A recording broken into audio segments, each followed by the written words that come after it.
हमारे साथ हैं एक बहुत ही ज़्यादा स्पेशल गेस्ट जिनका नाम है आकाश गोयनका जी, जो कि गोल्डी ग्रुप के डायरेक्टर हैं।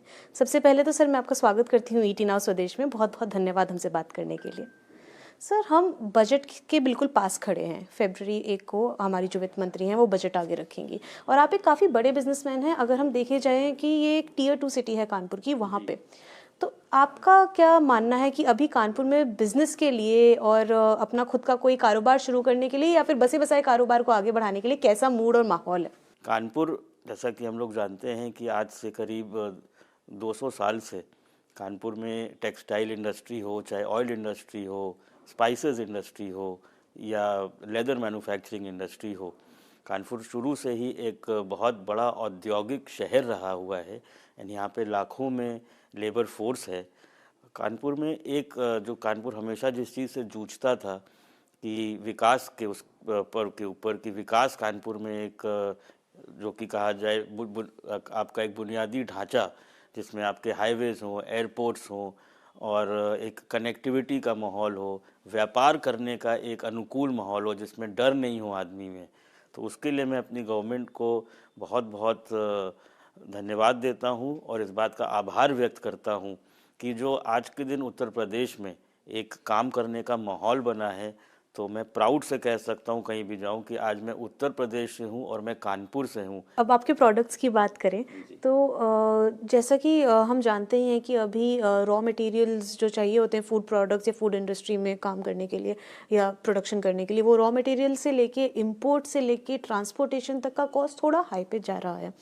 तो उसकी वजह से आपको अपने प्रोडक्शन कॉस्ट बढ़ते हुए नज़र आ रहे हैं? क्या वो फिर बाद में प्रोडक्ट महंगा हो जाता है, क्या फिर कंज्यूमर पे भी आपको दिखता है कि हाँ कुछ असर आया उस महंगाई का? इस सब से आप कैसे डील कर रहे हैं? कि आज के दिन सबसे पहले जब हम एक सेल्स टैक्स के ज़माने में थे, वहाँ से हम उभर के वीएटी वैट के ऊपर आए और वैट से उसके बाद गवर्नमेंट ने बहुत ही सकारात्मक एक जो बहुत ज़्यादा जिसका विरोध भी हुआ, जो एक जीएसटी लेके आए।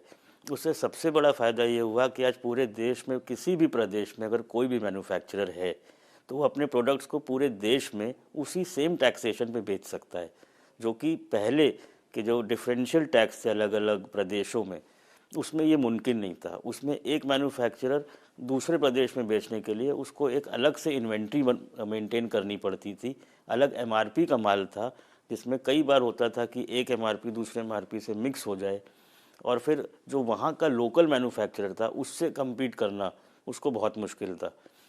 जो कि आज के दिन जीएसटी में पूरे देश में एक रेट होने से ये बहुत फ़ायदा हुआ है, जिसमें आप अपनी पूरी एनर्जी अपने प्रोडक्ट पे उसको और कैसे बेहतर बना सकते हैं, उसकी कैसे क्वालिटी अच्छी कर सकते हैं, उस पे पूरा फोकस गया है। इसमें अब बात करें अगर इंपोर्ट की, तो डेफिनेटली आज हमारे स्पाइसेस बिजनेस में ऐसे कुछ मसाले हैं जो कि हिंदुस्तान में या तो नहीं उगते हैं या इंडस्ट्री और डिमांड के हिसाब से बहुत कम उगते हैं। इसकी वजह से हम स्पाइसेस मैन्युफैक्चरर के पास कोई विकल्प नहीं बचता है उसको इंपोर्ट करने के लिए।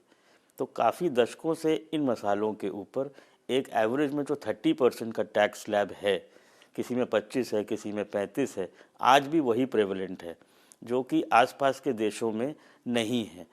तो अगर उस टैक्स स्लैब को अगर सरकार देखे, यहाँ के मैन्युफैक्चरर्स और जो ग्रोवर्स हैं उनका अहित ना होते हुए, जो कि मेरे हिसाब से नहीं होगा क्योंकि यहाँ उतना नहीं उगता है, तभी हम विवश होते हैं उसको बाहर के देशों से ख़रीदने के लिए। तो मुझे पूरा विश्वास है सबसे पहले तो उसमें हमारे देश के जो ग्राहक हैं उनको वो प्रोडक्ट कम मूल्यों में मिलेगा, क्योंकि 30% एक बहुत बड़ा टैक्सेशन है और उसी के साथ पूरे विश्व के बाज़ारों में हम लोग को प्रतिस्पर्धा करने में एक बहुत बड़ा वेपन मिलेगा कि हम भी जिस रेट के ऊपर दूसरे देशों के मैन्युफैक्चरर्स उसको इंपोर्ट कर रहे हैं, हम भी उसी रेट पे उसको इंपोर्ट कर पा रहे हैं। Thank you so much sir. हम उम्मीद करेंगे कि आपकी बात हमारे माध्यम से आगे जाए और इस पर कुछ कार्यवाही हो। थैंक यू सो मच, धन्यवाद हमसे बात करने के लिए।